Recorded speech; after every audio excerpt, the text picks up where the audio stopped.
Waalaikumsalam warahmatullahi wabarakatuh. Pertama-tama kita panjatkan puji dan syukur kehadirat Allah Subhanahu wa taala, dengan nikmat, rahmat dan hidayahnya kita semua dapat berkumpul di kajian pada siang hari ini. Salawat serta salam sama-sama kita haturkan junjungan kita Nabi besar Nabi Muhammad sallallahu alaihi wasallam beserta para keluarganya, sahabat dan juga pengikutnya yang tetap istiqomah hingga saat ini. Sebelum kita mulai pada kajian ini, mari kita sama-sama membaca basmalah. Bismillah. Untuk selanjutnya kami persilakan untuk Ustadz menyampaikan paparan materinya pada siang hari ini. Kepada Ustadz, waktu dan tempat kami persilakan.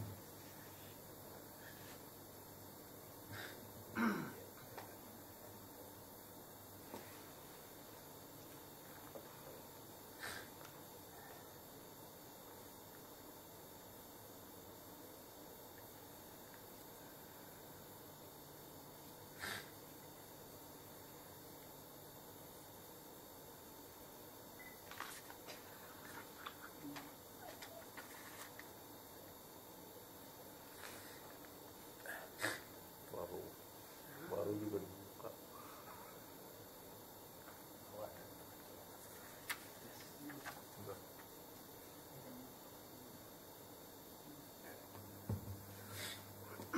Bismillahirrahmanirrahim. Hadirin wal hadirat, ada hadiratnya? Belum hadirat nanti.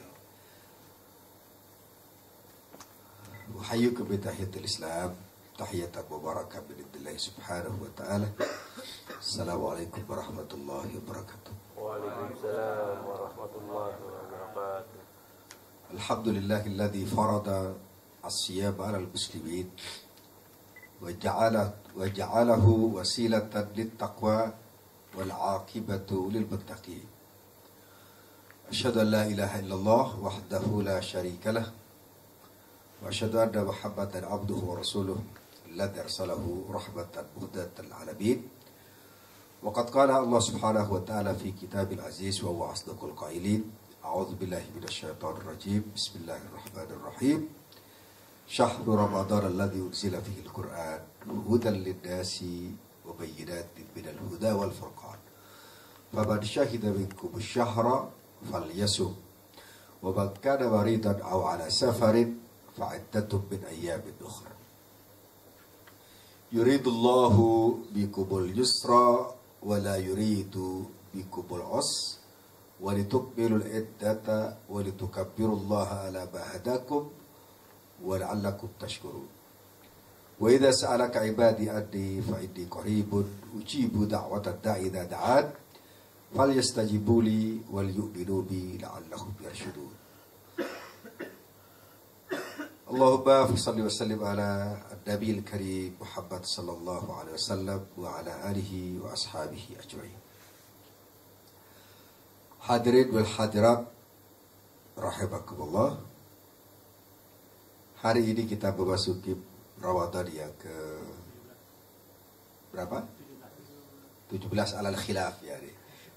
Ada yang karena kita ada dua madhab gitu. Madhab ru'yah dan madhabul hisab. Dan rahmat. Jika kita bisa bilang 17, bisa bilang 16 insyaallah. Berarti perjalanan kita saya sebut sebagai pendakian, pendakian spiritual, spiritual station. Jadi pendakian stasiun spiritual kita untuk menggapai puncak ketakwaan itu sudah lewat separuhnya.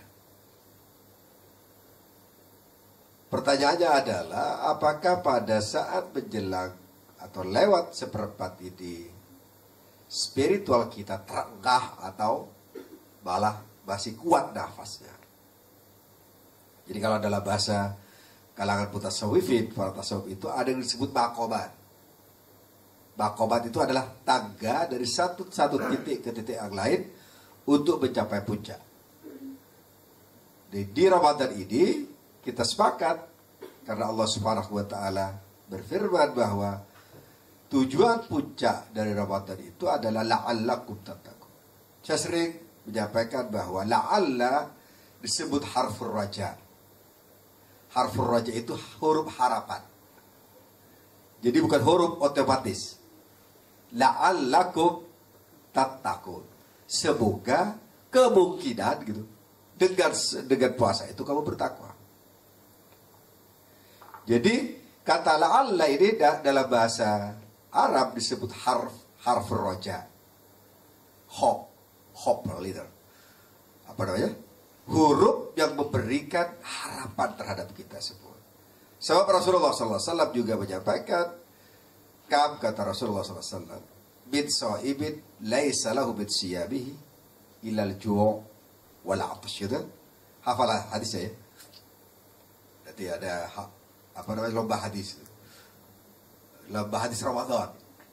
Ada kita kasih teksnya 30 hadis, setelah itu ada hadis Ramadan, sehingga kemudian kita tidak status quo gitu. Dari tahun ke tahun tidak yang hafal hadisnya saja. Man shoma Ramadana imanan wa ihtisaban ghufira lahu ma taqaddama min dzambi. Sementara hadis-hadis yang lain mungkin kita tidak tersentuh atau tersentuh tapi tidak hafal. Jadi jangan sampai ada status quo. Jadi dari tahun ke tahun tidak berubah.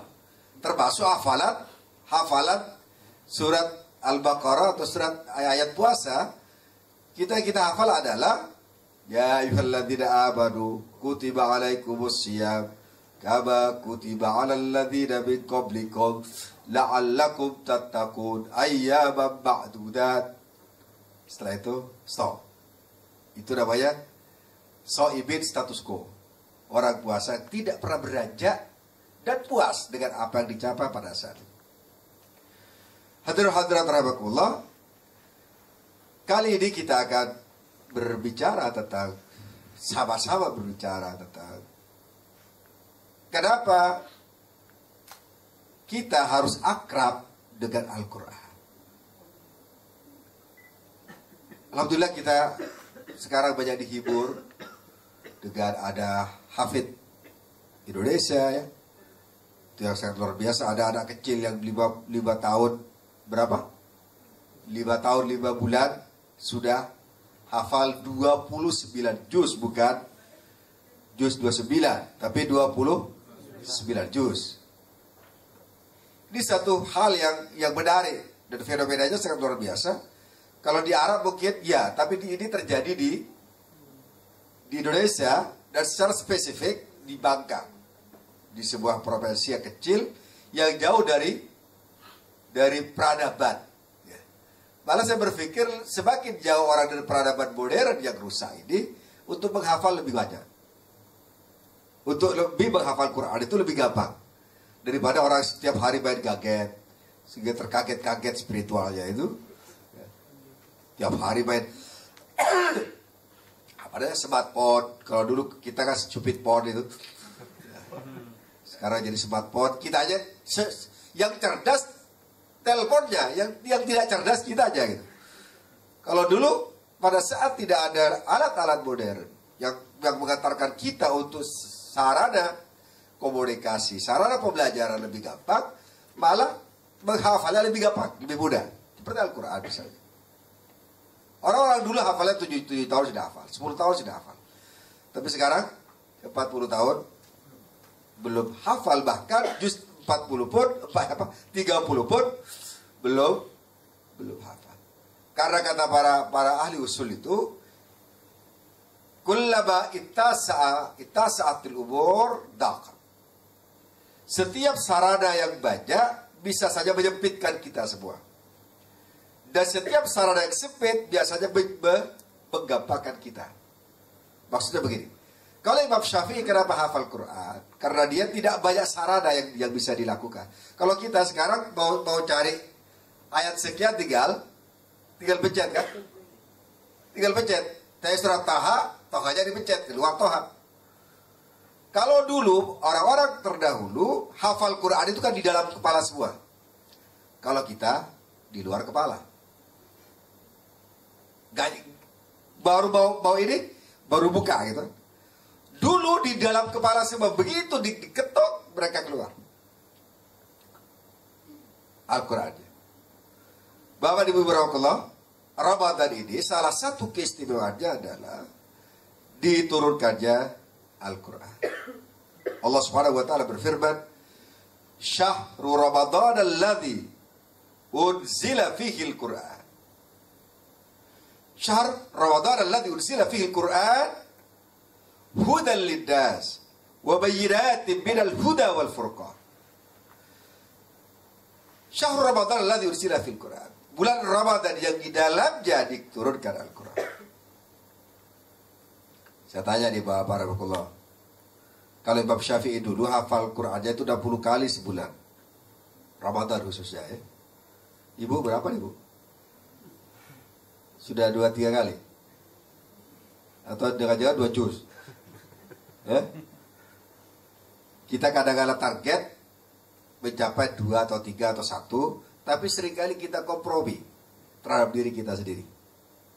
Excuse gitu. Gak apa-apa lah. Excuse me please. Ya. Jadi kalaupun gak hatam itu seakan-akan gak menjadi beban. Padahal kita punya target. Dan kita tidak setia terhadap target-target kita sendiri. Tidak setia gitu. Kau yang berjanji, kau yang mengingkari. Kita berjanji pada diri sendiri, afirmasi gitu kan. Pokoknya saya Ramadan ini harus hatam minimal. Seringkali kita juga bilang minimal sih. Jadinya para minimalis itu. Saya lagi berkonstruksi bagaimana saya ingin menulis buku judulnya Perempuan-Perempuan Minimalis. Minimalis itu, minimalis pakai roknya, minimalis pakai stocking, minimalis pakai jilbab gitu, dan seterusnya. Yang saya ingin agar merefleksikan wanita modern saat ini gitu.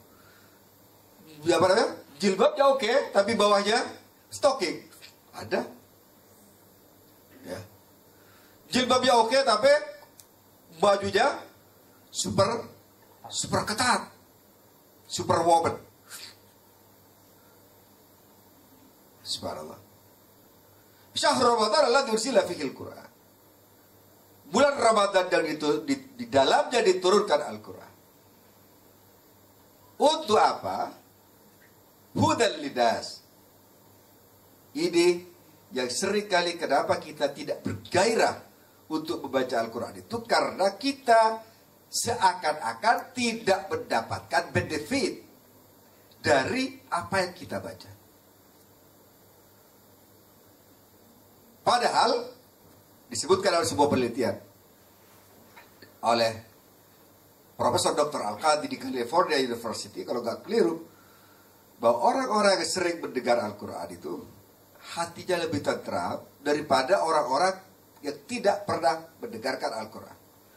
Bahkan dalam penelitian itu disebutkan orang-orang yang mendengarkan Al-Quran yang dibaca dengan tartil dengan orang-orang mendengarkan bahasa Arab biasa, itu perbandingannya adalah 65% yang mendengarkan Al-Quran itu lebih tentram hatinya daripada yang mendengarkan bahasa Arab biasa.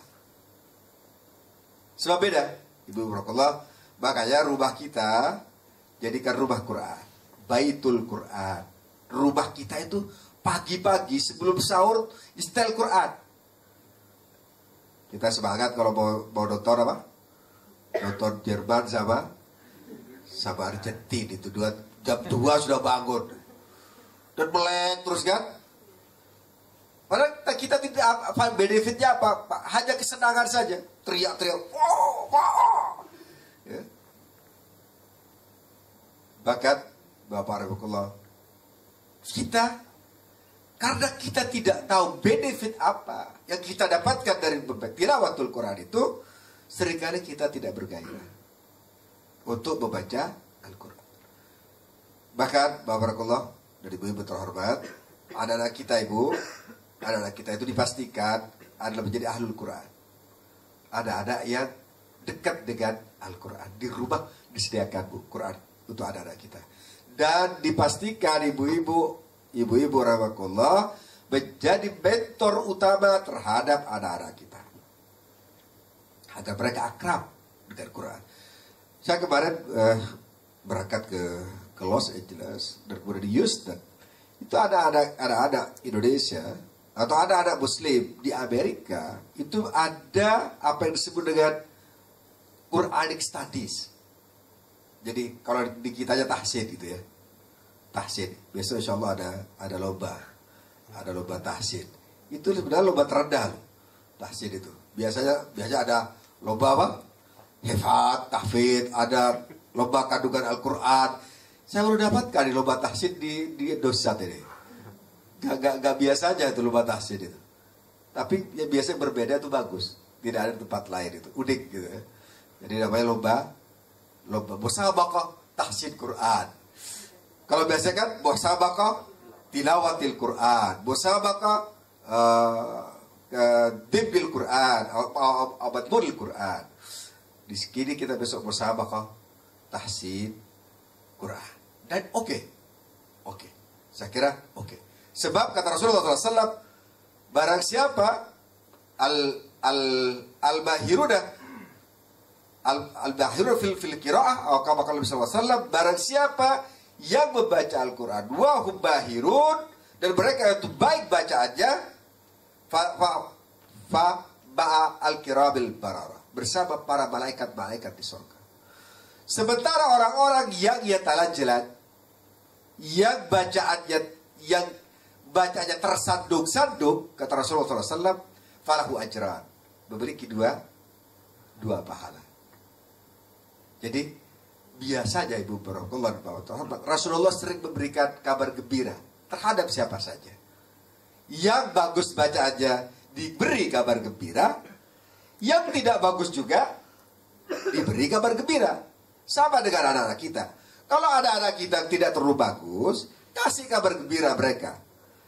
Termasuk ada anak yang bagus, yang pintar misalnya. Jangan dilecehkan anak kita yang pintar. Oh, anak kita sendiri kok. Ya. Itu kadang-kadang ibu kan sering membandingkan dengan anaknya. Wah, kakakmu kan pintar, sementara kamu tuh kok bodoh banget sih.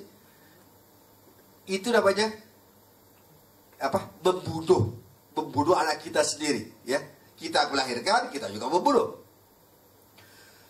Hadirin-hadirat rahimakumullah, hudal lidas. Quran menjadi hidayah. Nah, kalau kita tahu bahwa Quran itu mendatangkan hidayah kepada kita rasanya enak. Bahwa begitu kita baca Al-Quran, ada pancaran kebenaran yang akan ada dalam diri kita semua. Kata Allah Subhanahu wa taala dalam firman-Nya, "Wa nunazzilu bil Qur'ani ma huwa shifaa'un wa rahmatun lil mu'minin." Dan kami turunkan Al-Quran itu, dan diantaranya kata Allah Subhanahu wa taala, syifa, menjadi obat bagi siapa? Lil mu'minin. Syifa'ul lil mu'minin wa rahmatul lil mu'minin.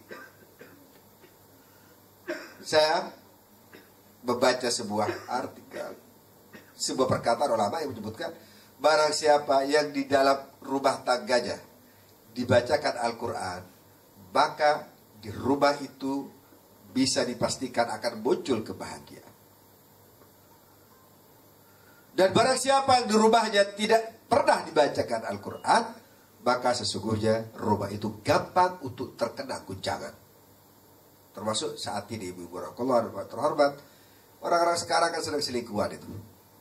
Ya, baik selingkuh kering ataupun selingkuh basah. Itu ada dua ini selingkuh itu. Ada selingkuh kering, ada selingkuh basah. Yang kering-kering ya, yang di kantor ada selingkuh mata gitu kan. Ada kedap-kedip antar. Itu kan namanya selingkuh kering. Kedip-kedipan lama-lama. Jangan sampai pernah dibuka pintu jendela kita untuk orang lain yang sebenarnya bukan milik kita sendiri. Jangan pernah. Sebab kalau begitu dibuka, maka akan masuk hal-hal yang buruk pada hati kita itu. Jangan pernah dibuka pintunya. Ya, jangan pernah dibuka pintunya. Hudal lidas wa bayyinatin minal huda wal furqan. Al-Quran ini dijadikan Allah Subhanahu wa taala sebagai hidayah. Dan disebutkan menjadi syifa, menjadi obat. Wa syifa'u lima fis sudur, dan menjadi obat bagi hati-hati yang gundah, bagi hati-hati yang kotor, bagi hati-hati yang berdaki, bagi hati-hati yang gelap gulita, bagi hati-hati yang memiliki penyakit. Syifa'ul lima fis sudur, menjadi obat bagi hati-hati yang bermasalah. Kata Rasulullah SAW dalam sebuah hadisnya, tatkala beliau bersabda, "Innal qalba," kata Nabi, "la yasda." Sesungguhnya hati itu sering karatan. Coba kita cek, sering karatankah hati kita itu, ada karatnya enggak? Gimana cara ngeceknya? Ya. Dokter nggak bisa ngecek karatan hati kita itu. Ahli spesialis apapun nggak bisa. Innal qalba la yasda, kata Rasulullah SAW. Sesungguhnya hati itu sering berkarat. Pak, Ibu Barakallah, hati itu disebut qalb. Ya, qalb. Qalbun. Qalbun itu bolak-balik. Sering bolak-baliknya gitu. Pagi jujur, sore sudah khianat. Pagi amanat, sore sudah khianat. Pagi jujur, sore-sore sudah tidak jujur. Pagi-pagi senang, sore-sore tidak lagi senang. Al-qalbu yusabba qalban likathrati taqallubih. Hati itu disebut hati karena sering kali bolak-balik. Tidak tetap hati kita. Makanya bagaimana doanya Ibu? Rahmatullah. Allahumma ya muqallibal qulub, tsabbit qalbi ala dinik. Wa ya musarrifal qulub, sarrif qalbi ila ta'atik. Wahai zat yang membolak-balik hati kita, tsabbit qalbi ala dinik, kokohkan, tetapkan, kuatkan hatiku untuk senantiasa berada di jalanmu, di jalan agama. Wa ya musarrifal qulub, dan zat, wahai zat yang mengarahkan hati. Sarrif qalbi ala ta'atik atau ila ta'atik, arahkan hatiku untuk melakukan ketaatan kepadamu. Kata Nabi alaihi salatu wassalam, "Innal qalba la yasda." Sesungguhnya hati itu sering karatan. Para sahabat bertanya, "Ya Rasulullah, bagaimana kalau hati kita sering karatan? Apa obatnya?" Faqala Nabi sallallahu alaihi wasallam, "Tilawatul Quran." Adalah dengan membaca Al-Quran. Ada yang sudah hatam berapa kali nih?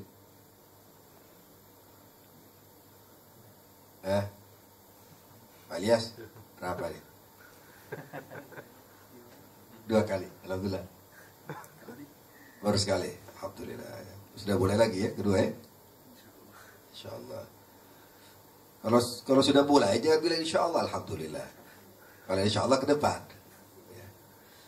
Yang lain InsyaAllah sudah, alhamdulillah sudah. Saya yakin sudah hatam semua, atau minimal sesuai target. Satu-satu ya. Per hari satu, one day one juice. Sampai Ramadan pun one day one juice. Istiqomah. Ya. Istiqomah dengan one-one. Tapi bukan one-nya Prabowo ya.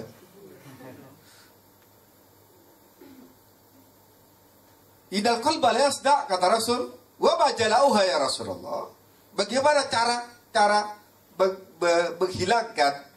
menghilangkan karatan itu? Faqala Nabi sallallahu alaihi wasallam, bitilawatil Quran. Dengan senantiasa sering membaca Al-Quran.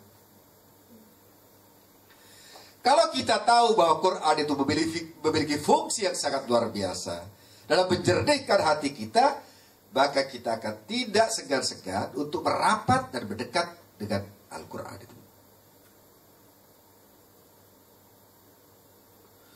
Bukan dekat secara fisik ya, tapi dekat secara nilai.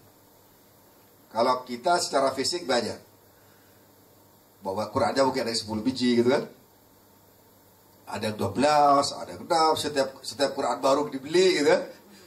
Gitu. Tapi dengan nilai-nilainya mungkin saja kita tidak dekat. Maka Rasulullah SAW di zamannya telah mengatakan, inna qaumin takhadhu hadzal Qur'ana mahjura. Sesungguhnya kaumku, ya Allah telah menjadikan mereka berpaling dari Al-Quran itu. Ini di zaman Rasulullah Sallallahu Alaihi Wasallam.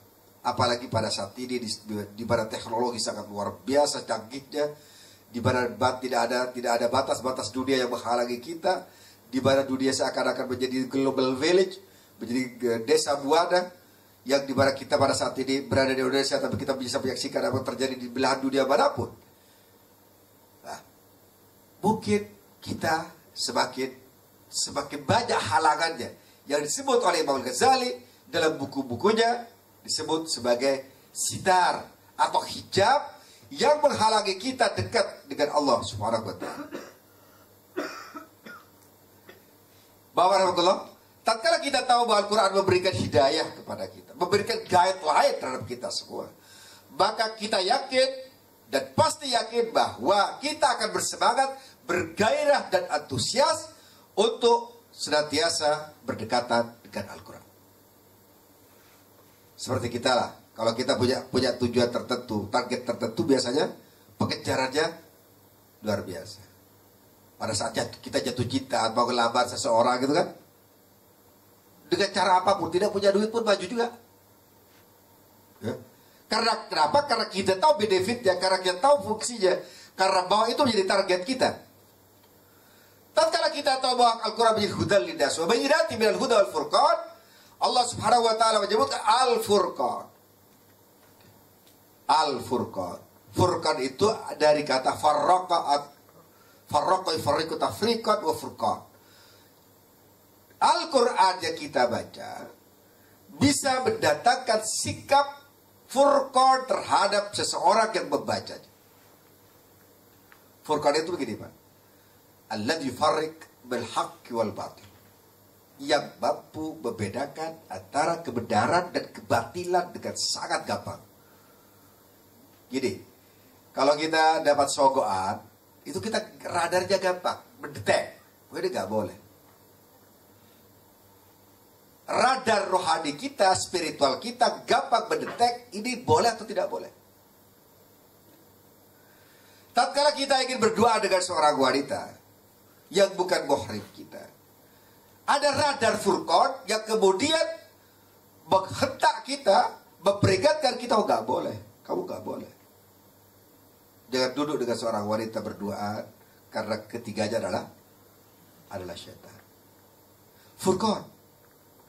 Kalau bapak-bapak rahmatullah sudah bisa dengan gampang, ini tidak benar, ini halal, ini haram, itu artinya kita memiliki sifat furqan di dalam jiwa kita semua. Nah, hadirin rahimakumullah, agar kita dekat dengan Al-Quran, Al-Imam Al-Ghazali dalam mesra dengan Al-Quran, Al-Imam Al-Ghazali dalam Ihya-nya menyebutkan minimal ada tiga cara yang harus kita lakukan. Pertama, Bapak rahmatullah, tatkala kita membaca Al-Quran, ya, tatkala kita baca Al-Quran, yang harus kita yakini adalah bahwa Al-Quran itu jadikan seakan-akan sedang diturunkan kepada kita sendiri. Sedang diturunkan kepada kita. Bagaimana rasanya? Ada rasa khawatir, ada senang, ada gembira tatkala Al-Quran itu turun kepada kita semua. Seakan-akan Al-Quran itu turun kepada kita. Yang kedua adalah seakan-akan kita sedang berhadapan dengan Nabi Muhammad, dan Nabi Muhammad yang mengajarkan tilawah kepada kita semua. Jadi kita sedang berhadapan dengan Rasulullah SAW, duduk mesra dengan Nabi Muhammad SAW. Gimana rasanya kalau duduk dengan Nabi? Ada yang pernah mimpi Rasulullah SAW? Sudah ada ya? Belum ya? Perbanyaklah baca salawat terhadap Rasulullah SAW. Allahumma shalli ala Muhammad, Allahumma shalli ala Muhammad, Allahumma shalli ala Muhammad. Sebab kalau kita mimpi Nabi, itu pasti. Karena Nabi itu tidak bisa diserupai oleh setan. Ya. Jadi kalau saya Muhammad misalnya, maka dipastikan bahwa itu adalah Nabi Muhammad Sallallahu Alaihi Wasallam yang bebas. Dan biasanya orang-orang bertemu dengan Nabi itu biasa dekat dengan nilai-nilai yang diajarkan Rasulullah Sallallahu Alaihi Wasallam. Al-Furqan. Kita memiliki sifat Furqan itu. seakan-akan kita duduk bersama Rasulullah Sallallahu Alaihi Wasallam. Kita sedang tahsin bersama Rasulullah Sallallahu Alaihi Wasallam. Kita sedang tilawah bersama Rasulullah Sallallahu Alaihi Wasallam. Kita sedang duduk bersama Nabi Alaihi Wasallam. Kita sedang berhadapan dengan Rasulullah Sallallahu Alaihi Wasallam. Ada kenikmatan spiritual yang sangat luar biasa tatkala kita merasakan bahwa kita duduk bersama Nabi mulia itu. Yang ketiga, seakan-akan kita sedang diajari Jibril untuk membaca Al-Quran. Bapak Ibu Rahmatullah, kalau bulan Ramadan, Rasulullah itu biasanya sekali murajaah, bersama Jibril alaihissalam. Jadi murajaah Quran sekali. Tapi menjelang wafatnya, beliau murajaah selama 2 kali. Jadi gurunya langsung. Guru Rasulullah SAW, malaikat Jibril, datang setiap Ramadan untuk mendelisik ulang sehingga Rasulullah SAW tidak lupa terhadap apa yang diajarkan, yang pernah diwahyukan kepada Nabi alaihi salatu wassalam.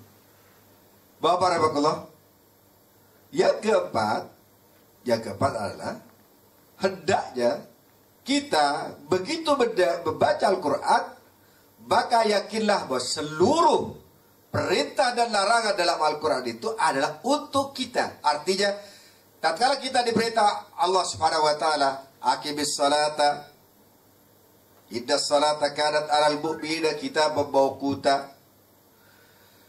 Pada saat kita membaca aqimis salat, dirikanlah salat, tegakkanlah salat, lakukanlah salat dengan sepenuh jiwamu, maka pada saat itu hadirin rahimakumullah, kita jangan melihat orang lain yang diperintah. Sesungguhnya yang diperintah itu adalah kita sendiri. Kadang-kadang kalau bagian surganya kita dapat, kalau bagian nerakanya orang lain yang dapat bagian. Tatkala berbicara tentang surga, kita seakan-akan adalah kita yang dikhitab. Qad aflahal mu'minun, telah beruntunglah orang-orang yang beriman. Alladzina hum fi salatihim khashi'un, orang-orang yang khusyuk dalam salat mereka. Siapakah yang harus menjadi khitab? Kitalah yang menjadi objek dari Al-Quran itu. Kita harus menjadi orang-orang yang khusyuk. Walladzina hum 'anil lagwi mu'ridun, dan orang-orang yang tidak pernah melakukan kesia-siaan. Dia berpaling dari kesia-siaan.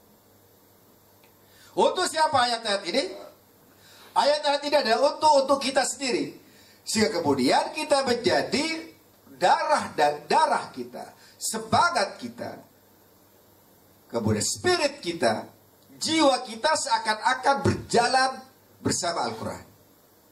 Makanya, ibu-ibu rahmatullah, bapak-bapak yang terhormat, indama su'ilat Aisyah radhiyallahu anha, kaifa kana khuluqun Nabi alaihi salatu wassalam, kaifa kana khuluqu Rasulillah sallallahu alaihi wasallam, faqalat Aisyah radhiyallahu anha, kana khuluquhul Quran. Gimana sih akhlak Nabi, kata para sahabat ketika bertanya kepada Nabi alaihi salatu wassalam. Akhlaknya adalah Al-Quran. Akhlaknya Al-Quran. Bapak Rasulullah, kita itu seharusnya meniru Rasulullah sallallahu alaihi wasallam. Laqad kana lakum fi Rasulillah uswatun hasanatun liman kana yarjullaha wal yawmal akhir wa dzakarallaha katsira. Nabi itu adalah akhlaknya akhlak Quran.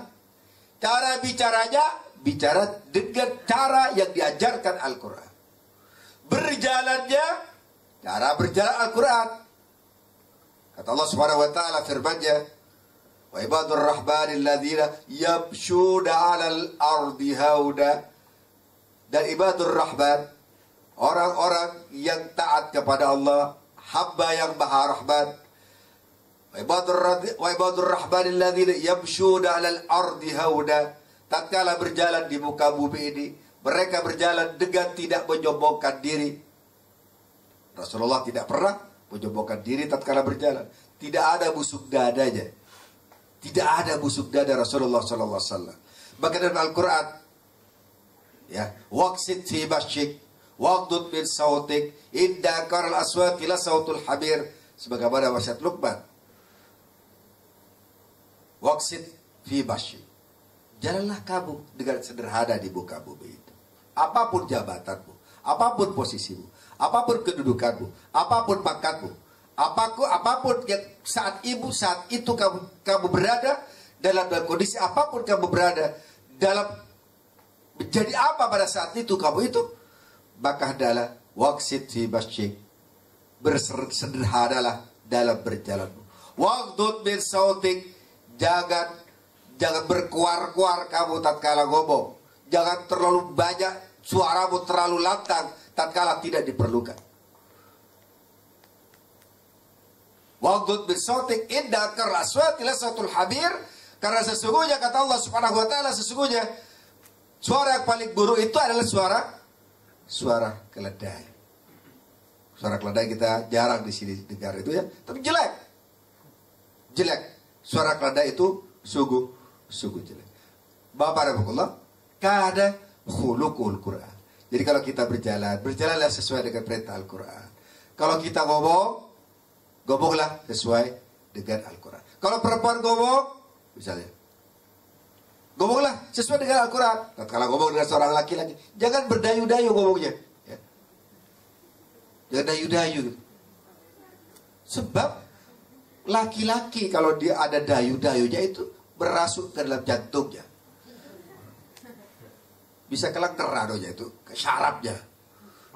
Ya. Biasa-biasa saja ngomong. Iya Mas. Jangan terlalu lebay banget itu. Biasa.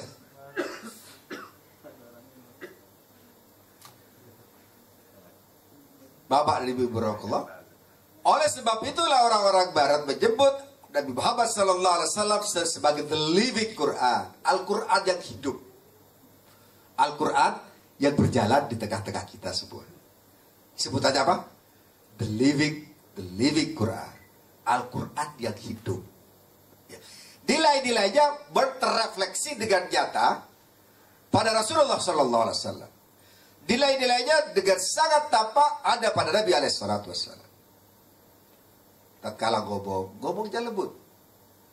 Tatkala berhadapan dengan orang, wajahnya bersinar. Makanya kata Nabi SAW, apa? Kata Nabi, wala antalqa akhaka biwajhi talq.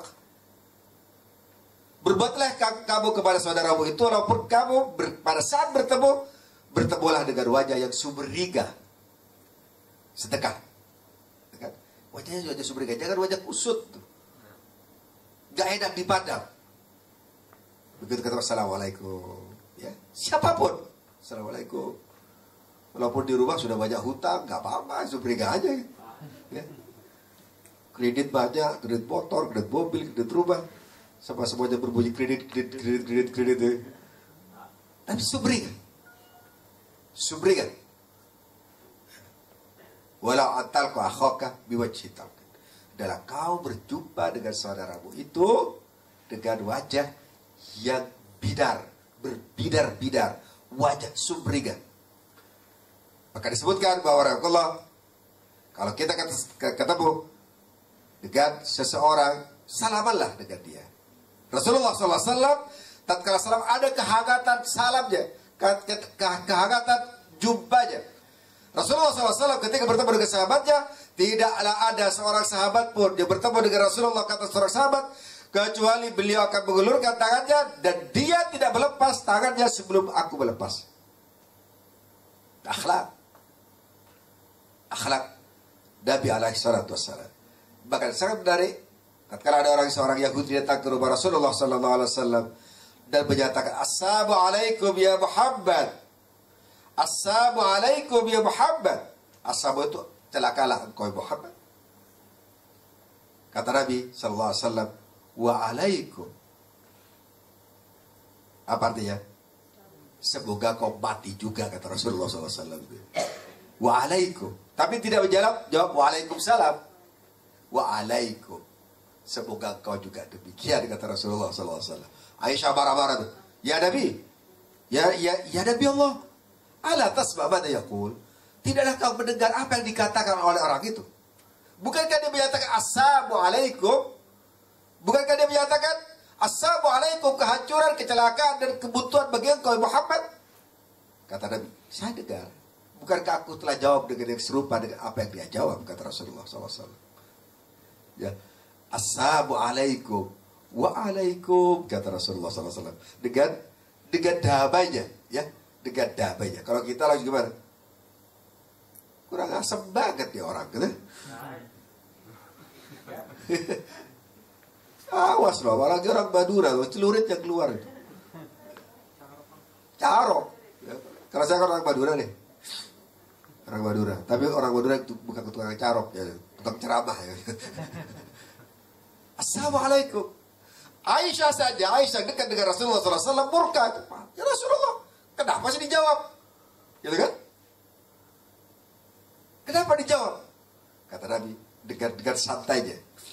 Kata Nabi, bukankah telah aku jawab sebagaimana yang dia lakukan kepadaku? Ini akhlak. Akhlak kita harus merefleksikan Al-Quran. Dan itu bisa terjamin kalau kita dekat dengan Al-Quran itu. Salah satu urutannya adalah, agar kita dekat dengan Al-Quran itu, pertama, kita harus banyak tilawah Al-Quran. Harus banyak membaca, harus banyak tilawah. Ada yang tergabung dalam One Day One Juice? Siapa ada di sini ya? Atau One Day Two Juice? Atau One Day Half Juice? Atau nanti quarter juice? Kadang-kadang satu one day one page. Lama-lama one day one ayat. Turun grade-nya. Dari one day one juice, dari half, kemudian quarter, kemudian one page, kemudian one ayat, one verse. Nah, yang pertama adalah seringkali banyak membaca. Walaupun kita tidak baca, beberapa Allah di rumah kita diharapkan ada bunyinya lah, bunyi Al-Quran itu. Saya baca itu ada yang karena diperdengarkan Al-Quran itu lama-lama hafal ya. Ada usia berapa tuh? 8 tahun atau berapa ya? Tiba-tiba hafal. Dan saya ketemu dengan orang Pakistan, jadi dengan orang Amerika di Chicago. Ini kisah nyata yang saya dapatkan sendiri, bukan berita. Dia itu ngantarkan anaknya dari rumahnya ke sekolah di Michigan, dari Chicago itu, kawasan saya nggak ngerti. Dari rumah itu dicerita, dari rumahnya mengantarkan sekolah ke Michigan, sekolah Islam. Bolak-balik, apa yang dilakukan? Dia nyetel Quran MP3 di mobilnya ya. Lama-lama tiba-tiba ada akhirnya dihafal. Hafal 3 juz. Tanpa ketahuan bahwa itu dia sedang belajar, sedang menjimak Al-Quran itu. Ayahnya kaget dari ibunya. Ayah ibunya itu kaget. Kok tiba-tiba hafal anak saya? Sama dengan beginilah Bu, contohnya. Anak kita setiap hari diperdengarkan lagunya Krisdayanti. Hafal nggak? Hafal. Lagunya Roba Iraba itu, Bang Roba itu. Siapa ngajarin coba? Nggak ada kan? Nggak ada, lama-lama hafal juga. Lama-lama hafal. Karena daya serap anak-anak masih sangat bagus. Dan alhamdulillah sekarang, subhanallah ya. Saya terinspirasi. Ada orang di Seattle, dia orang Amerika. Hafal Quran hanya dalam 2 tahun di Kuwait. 2 tahun di Kuwait, dia belajar dari Amerika. Dan setelah itu pakai jubah. Cakep kalau orang Amerika pakai jubah itu. Jubah putih, ya udah cakep banget itu. Kalau kita nggak kurang cakep kita itu kalau pakai jubah. ya. Cakep itu. Dan kemana-mana pakai jubah. Karena dia American citizen, jadi dia tidak ada hambatan secara kultural. Kalau dia macam-macam orang Amerika juga, ayam Amerika. Bahkan ada cerita itu, ada seorang pakai jilbab, ya, kemudian ditanyakan, where are you coming from? Ketika dia, I am American, originally American. Ya, pakai hijab, pakai cadar, bukan hijab, pakai cadar. Nah, ada kecenderungan dunia pada saat ini berbalik kepada kebenaran itu.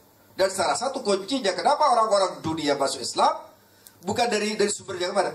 Para intelektual Muslim yang convert terhadap Islam biasanya pencariannya berasal dari kitab suci Al-Quran itu. Biasanya pencarian orang-orang cerdas seperti misalnya Martin Luther. Dia dulu adalah seorang Kristiani. Kemudian yang Maurice Bucaille yang berasal dari Prancis juga awalnya adalah meneliti dalam Al-Quran. Bahkan Irene Handodo ya dia juga masuk Islam gara-gara keliru membuka dari depan ke belakang gitu. Tatkala orang-orang yang haus terhadap kebenaran itu menemukan muaranya, maka mereka mendapatkan Islam dengan sangat gampang dan rata-rata mereka dapatkan di dalam Al-Quran. Karena mereka kagum dengan konsep tauhidnya. Berbeda dengan seorang teman saya. Ini mungkin ada bukunya judul Polemik Kitab Suci. Sekali saya dikasih oleh teman saya itu. Dia sedang jadi dosen di Diana University, di Notre Dame University di Diana, di dekat Chicago. Dia nulis disertasi di judul Scriptural Polemic, Islam and Other Religions. Bahasa ininya, aslinya dia seorang sarjana yang berasal dari Chicago University di Islamic Studies. Tapi apa yang saya dapatkan? Teman saya pas di Al-Abid pondok saya, kemudian di Pakistan di S2-nya, kemudian di UCLA di University of California di Los Angeles, dia juga S2, kemudian S3-nya di Chicago, dan dia sedang jadi asisten profesor di Notre Dame University. 2 hari yang lalu berbuka bersama saya, ya. Tapi istrinya tidak pakai jilbab. Ya, bahkan saya kadang-kadang malu karena kadang dia pakai you can see. Ya, apa namanya? Ya walaupun Ramadan saya khawatir gibah ya, tapi itu faktanya gitu. Faktanya. Pakai you can see. You can see by apa namanya? By ketek gitu. Saya merasa sangat apa ya? Kok ada serapan nilai Al-Quran yang tidak masuk gitu. Karena Al-Quran dijadikan sebagai wacana. Makanya judulnya juga polemik. Bukan sikap kita terhadap kitab suci itu bukan untuk diamalkan, tetapi bagaimana dikritisi. Seakan-akan menjadi kitab seperti kitab-kitab lainnya. Apa yang terjadi? Maka karena kita mau belajar Al-Quran dan sekalian mengkritisi kitab Islam and other religion, Quran and other religion, Quran dan sikapnya terhadap agama-agama lain. Apa yang kita dapatkan, barakallah? Malah bukan semakin dekat kepada Al-Quran, malah menjadi polemik, ya, polemik kitab suci. Saya termasuk saya beruntung atau tidak beruntung karena nama saya juga disebut di buku ini, ya. Terima kasih kepada Cak Son, karena sebutan saya Cak Son itu ada Cak Dor itu karena orang Jawa Timuran. Apakah saya beruntung atau tidak beruntung? Yang jelas beruntung karena ada nama, ya. Tapi saya tidak beli. Saya nunggu sampai dia kasih buku itu sama saya. Ya. 2 malam yang lalu kita buka bersama. Dan saya ajak untuk tarawehan. 2 malam saya nginep di rumahnya di Notre Dame untuk sholat taraweh. Saya bilang kamu jadi imam saja. Dia bilang saya khawatir Al-Fatihah saya keliru. Ya. Karena seringkali tidak baca Al-Fatihah maksudnya. Secara jahar, ya. Kalau sholat insya Allah masih sholat. Maksudnya adalah yang pertama tilawah. Yang kedua tafahum, memahami. Maka sangat riskan, sangat naif kiranya kalau kita baca Al-Quran tapi tidak tahu maknanya. Walaupun kita dapat pahala, ya. Tapi hanya lebih kecil daripada yang paham maknanya. Yang ketiga tadabbur. Tadabbur itu lebih tinggi grade-nya. Jadi tilawah T1, tafahum, memahami maknanya, tadabbur, mendalami kandungan implisitnya dari Al-Quran itu. Setelah kita tahu maknanya, dzalikal kitab la raiba fi ar-raib. Tidak ada keraguan di dalam. Ragu tentang apanya. ragu tentang ajarannya, ragu tentang petunjuknya. La raiba fi hudal lil muttaqin, menjadi petunjuk bagi orang-orang yang bertakwa. Siapa? Alladzina yu'minuna, alladzina yuqimuna salata, yang mendirikan salat, wa yu'tuna zakata, wa mimma razaqnahum yunfikun. Walladzina yu'minuna bima unzila ilaika, dan seterusnya. Maka tidak rugi barakallah kalau kita belajar ilmunya, ilmu Al-Quran. Setelah kita baca kita ngerti, sambil baca kita ngerti. Setelah ngerti namanya tafahum, tadabbur. Tahu maknanya, renungkan dari makna itu. Yang keempat, tatbiq. Tatbiq itu apa istilahnya? Pengaplikasian dari apa yang kita tadabburi. Kadang-kala kita sampai pada yang pertama, ya, kita tilawah saja, tapi nggak ngerti maknanya. Ngerti maknanya, tidak mendalam pemaknaannya terhadap arti itu. Ngerti maknanya, sudah paham artinya, tapi macet pada saat tatbiknya, pada saat mengaplikasikannya. Bisa mengaplikasikan, tapi gadat pada saat mengajarkannya. Jadi ada 5. Saya lagi ya. Tingkatan pertama ada tilawah, tafahum, tadabbur, tatbiq, ta'lim. Mengajarkan. Kita tidak mungkin, makanya kenapa ta'lim menjadi bagian terakhir? Karena kita tidak mungkin mengajarkan sesuatu yang kita tidak pernah praktekkan. Gak mungkin. Gak nyaman gitu loh. Jadi orang kita suruh infak, kita nggak berinfak. Para ustadz rajin menyatakan infak gitu. Kiai, kita nggak pernah infak misalnya. Nggak mungkin ada terhambat di kerongkongannya. Ya. Jadi tilawatun, tafahumun, tadabburun, tatbiqun, wa ta'limun. Kata Rasulullah SAW, khairukum man ta'allama al-Qur'ana wa 'allamahu. Sebaik-baik di antara kamu adalah yang belajar Al-Qur'an dan mengajarkannya. Jadi setelah kita pasif pada saat belajar, kita menjadi aktif pada saat mengajarkan. Jadi jangan sampai kita menjadi pasifis, orang-orang yang pasif. Jadilah kita aktivis yang senantiasa memberikan warna terhadap orang lain. Sampai di sini saya sampaikan Ibu Barakallah dan Bapak terhormat, semoga Al-Quran menjadi bagian dari nafas kehidupan kita semua. Qul qouli hadza, wassalamualaikum warahmatullahi wabarakatuh.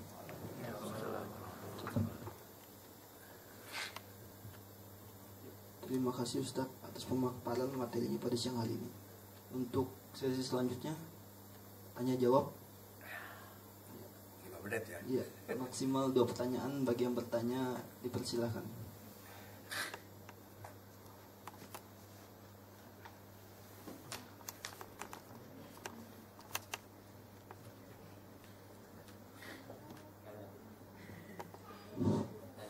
Bismillahirrahmanirrahim. Ustaz, saya ingin menanyakan tadi penjelasan tentang bagaimana seharusnya kita bersikap terhadap Al-Quran, yaitu memahami nilai-nilainya, bukan secara fisik. Bukan sering ya, ada kita lihat di media atau ya sudah lama sih, sudah berlalu, seorang tokoh, ya sebut saja mantan Menteri Agama, yang notabene kita masyarakat tahu dari historis akademisnya, kemudian kemampuan beliau dalam pergaulan beliau terhadap Al-Quran yang sering disebut oleh masyarakat juga sebagai seorang hafiz, bahkan mufassir. Bagaimana cara kita menilai seseorang ini, dia sudah berinteraksi dengan Al-Quran dari nilai-nilainya gitu? Karena Saya juga pernah mendapati kadang-kadang ada orang yang dia bisa mampu menghafal Al-Quran, akan tetapi dalam praktek kesehariannya kok tidak mendapati nilai-nilai Al-Quran di dalam dirinya gitu, sehingga cuma itu. Bagaimana cara kita ininya, Ustaz, bisa melihat itu semua, Ustaz? Terima kasih, Ustaz. Assalamualaikum. Assalamualaikum. Ada satu hadis yang disebutkan Rasulullah SAW, kam min qari'il Qur'an wal Qur'anu yal'anu. Betapa banyak orang membaca Al-Quran itu, tapi Al-Quran sendiri melaknat dia. Ini sabda Nabi SAW. Kam min qari'il Qur'an wal Qur'anu yal'anu. Betapa banyak orang membaca Al-Quran, tapi pada saat itu bersama malah Quran melaknat dia. Saya yang terakhir untuk ada seorang ini yang sedang lagi booming, dan ada 2 hari yang lalu kalau tidak keliru, Pak Quraisy menyatakan bahwa Allah tidak memberikan jaminan Rasulullah masuk surga. Ada yang lagi di YouTube itu, dan diulang-ulang. Tatkala di Metro, beliau sedang mengkaji Lubab, ringkasan tafsir Al-Misbah ya. Saya kemudian menanyakan apa namanya ya, yang sedang bergolak di pemikiran beliau ya. Termasuk masalah jilbab misalnya. Masalah jilbab. Ya kalau misalnya ukurannya bukan karena istri saya misalnya, itu kan bukan ukuran, standarisasi keilmuannya enggak masuk. Termasuk mungkin anak beliau di Mata Najwa itu kan ada Pak Quraisy. Sebenarnya tidak standarnya bukan perorangan, tapi standarnya dikembalikan kepada hadis Rasulullah SAW. Banyak hal yang termasuk mungkin penggabungan Syiah dan Sunni, sikap beliau. Dalam beberapa hal kita hormati beliau sebagai intelektual dan seorang mufassir. Tapi pada aplikasinya itu kok ada jarak antara apa yang menjadi nilai Quran itu dengan apa yang dipraktekkan oleh beliau. Tapi semoga Allah Subhanahu wa taala berikan hidayah kepada kita semua, termasuk kepada beliau. Kita menilainya bukan lagi kepada beliau sebagai mufassir, tetapi matching enggak dengan apa yang dilakukan. Gitu kan? Misalnya, ya termasuk pernyataan ini sangat banyak orang yang bahwa Allah tidak berikan jaminan terhadap Rasulullah SAW adalah masuk surga misalnya. Itu mengundang reaksi sangat keras dari berbagai kalangan ya. Kalau antum nanti bisa lihat ya, di YouTube itu sekarang lagi beredar dan diulang-ulang. Saya tidak dalam posisi saya untuk berfonis beliau, tapi yang jelas kita lihat apakah nilai-nilai yang ada pada beliau tercerminkan dalam kelakuan sehari-harinya sesuai dengan Al-Quran atau tidak. Dalam beberapa hal mungkin ya, tapi mungkin ada yang tidak sesuai. Sebagai manusia mungkin kita masih memberikan toleransi, tapi kalau bisa menyangkut yang sangat fundamental, saya sangat tersinggung kalau disebut bahwa Allah Subhanahu wa taala tidak memberikan jaminan Rasulullah masuk surga. Aduh banget gitu ya. Jauh banget dari pandangan kita selama ini. Bahwa Rasulullah adalah Habibullah, adalah sahabat Allah. Masa ada seorang sahabat tidak masuk surga? Itu apakah kayak agak rancu ya? Kayak agak rancu. Nabinya lagi, Nabi Muhammad adalah nabinya. Tidak mungkin kalau seorang nabi tidak dapat jaminan untuk masuk surga. Kayak ada sesuatu yang tidak rasional, karena beliau menafsirkan sebuah hadis ya, yang kemudian terlontar perkataan itu. Tidak mungkin Rasul itu tidak ada jaminan. Tidak, bahkan dalam saya berpikir, saya semalam nontonnya, saya berpikir Rasulullah saja memberikan jaminan kok, insuran kok pada 10 sahabat utamanya yang disebut al-mubasysyaruna bil jannah kan, orang-orang yang dijamin, yang mendapatkan kabar gembira, ada insurannya dari Rasulullah SAW masuk surga. Apalagi Rasulullah SAW. Kan saya tidak ngerti apa yang ada dalam benak beliau. Semoga Allah Subhanahu wa taala menjaga beliau dan juga kita semua dari perkataan-perkataan yang tidak perlu dilontarkan kalaupun dia memiliki keyakinan seperti itu ya. Kalaupun dia memiliki keyakinan seperti itu, jangan sampai memancing kemarahan umat yang kemudian menjadikan umat marah dan beliau menjadi tercela dengan perkataan-perkataan yang sebenarnya tidak perlu untuk dilontarkan di publik, ya, di publik tidak perlu. Wallahu alam bisawab. Kita nilai bukan dari seseorang, tapi kita nilainya dari Al-Quran dan kemudian sunnah Rasulullah Sallallahu Alaihi Wasallam. Demikian yang bisa saya sampaikan. Semoga kita juga tercerahkan dengan. Gak apa-apa baca tafsir Pak Quraisy, ada tafsir Misbah, kemudian juga sekarang ada lupa 4 jilid sekitar 760 harganya. Daripada dibelikan baju, beli tafsir sesekali. Setiap tahun beli tafsir satu kan. Kalau misalnya umur 50 tahun kan punya 50 tafsir mendingan itu. Ya. Jangan perlu jilbabnya gagah tapi tafsir di Quran gak punya ya. Baik. Kalau model-model pakaian dicari, ada Rabbani, ada Nizam, ada semuanya dicari.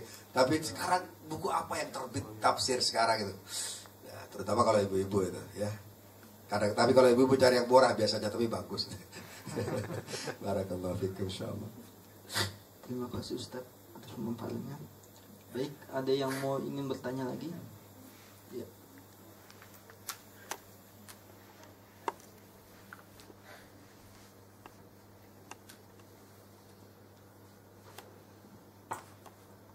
Assalamualaikum warahmatullahi wabarakatuh. Waalaikumsalam. Pak Ustaz, ini untuk di rumah ya contohnya, kadang kalau untuk membaca Al-Quran di dalam rumah itu lebih sering gampang ngantuk, gampang jadi males dan akhirnya jadi beralih ke yang lain tugasnya. Tapi ketika belajar Al-Quran ataupun membacanya di masjid atau di luar rumah, contohnya kayak di kantor atau di mana, itu malah lebih semangat. Itu bagaimana untuk kita bisa terus istiqomah dimanapun kita bisa untuk mendalami Al-Quran? Berarti kita harus cari situasinya ya. Kalau misalnya di rumah malah ngantuk, mungkin di luar rumah kita baca Quran ya. Cari situasi yang nyaman saja gitu. Satu, kedua, kalau di rumah jangan di kasur ya. Jangan di kasur. Itu bisa dipastikan karena kasur itu tempatnya tidur, jadi jangan di situ. Kemudian kursinya pun jangan terlalu empuk. Jadi kalau empuk itu biasanya gondang tidur. Kalau sudah ngantuk bisa jalan sambil berdiri, sambil jalan kemudian baca Al-Quran. Kadang-kadang saya misalnya itu bisa di kereta bisa 3 juz ya di kereta, atau mungkin 2 juz lah. Jadi dari rumah dari Rangkas itu sampai ke Bogor tuh bisa 2 juz tuh. Ada juga yang di rumah kantuk, di kereta juga kantuk.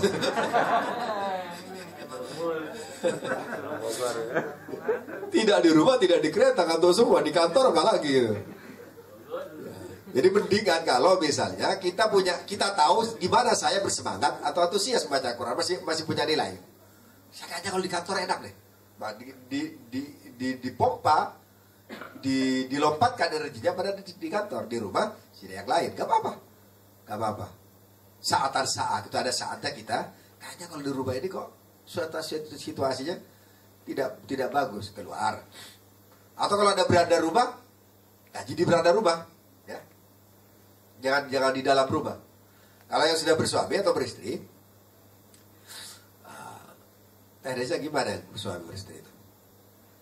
Kalau Rasulullah SAW seringkali tidur di pangkuan istri-istrinya itu sambil dengerin. Atau istrinya yang pangkuan di Rasulullah SAW. Asal jangan yang muda-muda saja. Yang muda nggak boleh.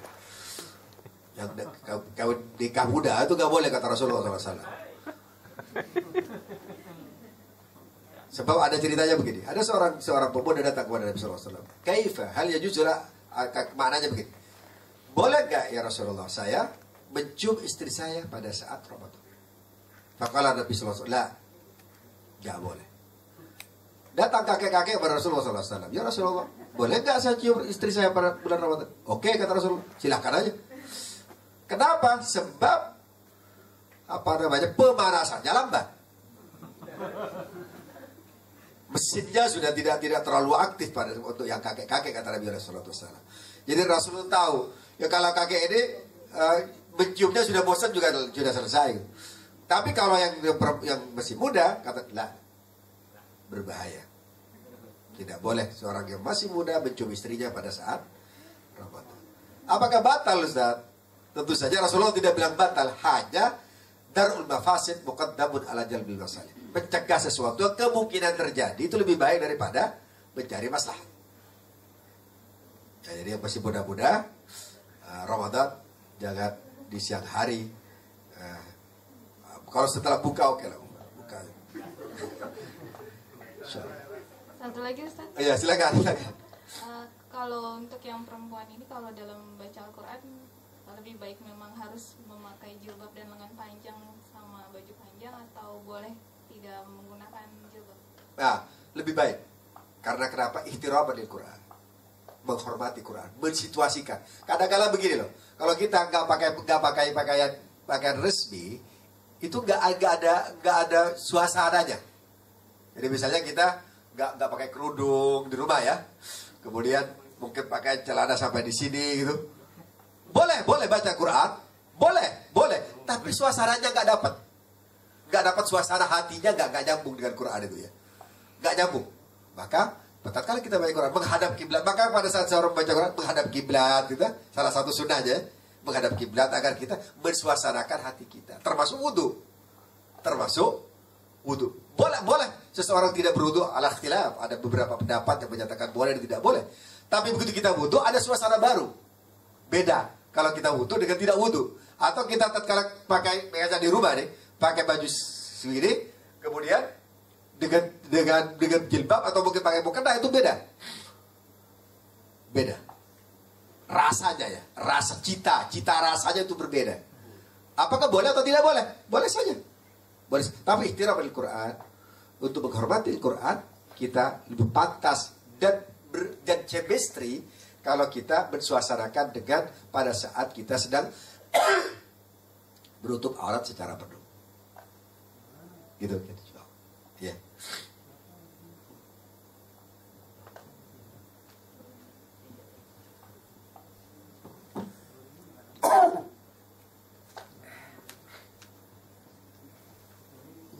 Sekali lagi terima kasih Ustadz atas pemaparan dan pertanyaannya. Ya, sebelum kita akhiri kajian pada siang hari ini, ada sedikit pemberitahuan untuk lomba tahsin. Untuk pendaftarannya paling lambat hari ini ya, besok pagi. Jadi segera didaftarkan bagi yang ingin mengikuti lomba tahsin di sini. Dan juga berikut juga informasi tentang peserta-peserta yang sudah terdaftar, diantaranya Rahmat Agus, Gunawirawan, Fajar Nugroho, Henry, Akbar, Mat Soleh, Muhammad Fatin, Muhammad Ilyas, Isnaini, dan Mas Andi. Ya.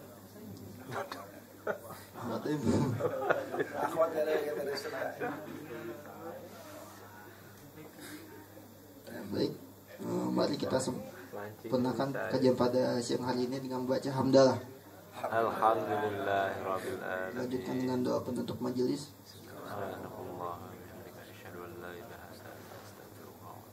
Akhirul kalam, wabillahi taufiq wal hidayah. Wassalamualaikum warahmatullahi wabarakatuh. Waalaikumsalam warahmatullahi wabarakatuh.